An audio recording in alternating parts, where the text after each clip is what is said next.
Let's continue our discussion of social hierarchies by talking about how people achieve status in society and how they try to show it off. Now, whether we like it or not, our status in society depends on things like class, education, wealth, and recognition of success. And it is society who forms a general consensus of what these things signify, what value they have. Of course, some elements of our status, such as social class, we can't control, although it's sometimes possible to work your way up the social pecking order. Other aspects of our status, like wealth and professional success, we can control, at least to some degree. And it's these elements, those which we can control, that I'd like to concentrate on today.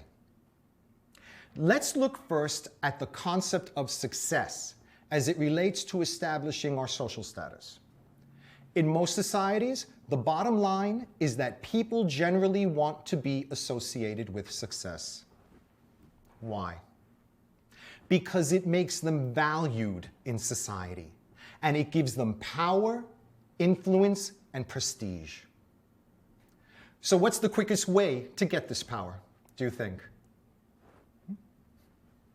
Through attaining wealth, of course. The one thing within everyone's grasp, regardless of their roots. Now, because wealth and success are so important to people, so too are the symbols that signify those things. These so-called status symbols, usually possessions or activities, are the things we use to measure a person's social or economic prestige. But for social or economic prestige to be measured, it needs to be noticed, right? Which brings me to conspicuous consumption, the different ways we consume in order to show people our wealth, and not because we really need the things we buy.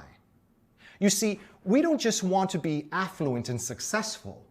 We want others to know we're affluent and successful.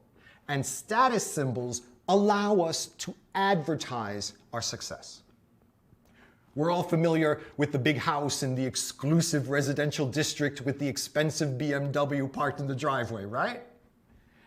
Conspicuous consumption is about showing off our wealth and success. So, let's now look at how we do this. Through what symbols do we try to show our status?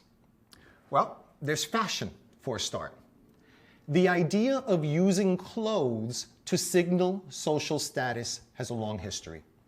However, while in the past, status was indicated by who was permitted to wear what, today it's indicated by the cost of a person's clothing, which of course is why designer labels have assumed almost iconic status in global 21st century culture. A trend originating largely in the fashion houses of Europe around a century ago. The idea is, if you can afford Dior, Chanel, or Vivienne Westwood, then you must be a high flyer.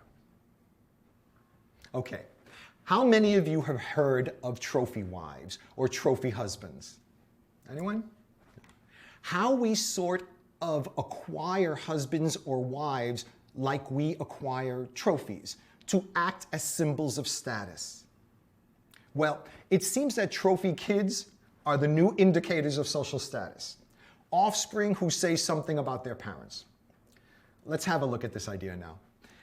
You know, if you look back at census data over recent decades, richer has tended to mean fewer kids. As the average incomes of families have increased, the smaller those families have become. This is changing though, and recent data suggests that the better off you are, the more kids you'll have. Why this change? Because, like I said, kids are a great way of signaling status. Perhaps they go to the most prestigious schools, enjoy elite sports, and so on. Their parents may be able to talk about the yachting or horse riding championships their children have won, or perhaps their entry into Harvard or Yale. The point? These kids are symbols to the outside world that their parents have made it. Now, as we've seen, status symbols have a lot to do with ownership and the idea of conspicuous consumption, being able to show off your wealth. But there's a new idea now being talked about called status skills. The idea that by mastering certain skills, we acquire status. TV shows are reflecting and probably driving this new obsession.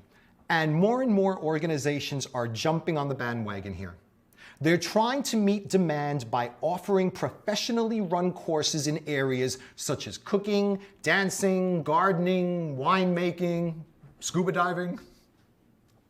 And vacations are increasingly selling on the basis of skills rather than thrills, with companies building in opportunities to develop often exotic or traditionally elite skills such as horse riding, parachuting, bungee jumping, and other fun stuff like that. Now, acquiring these skills is one thing. However, their value as status symbols is only realized through what's called storytelling. In other words, through showing off what you've learned by talking about it, through creating opportunities for those you want to impress or influence to see your skills. That's what brings the status.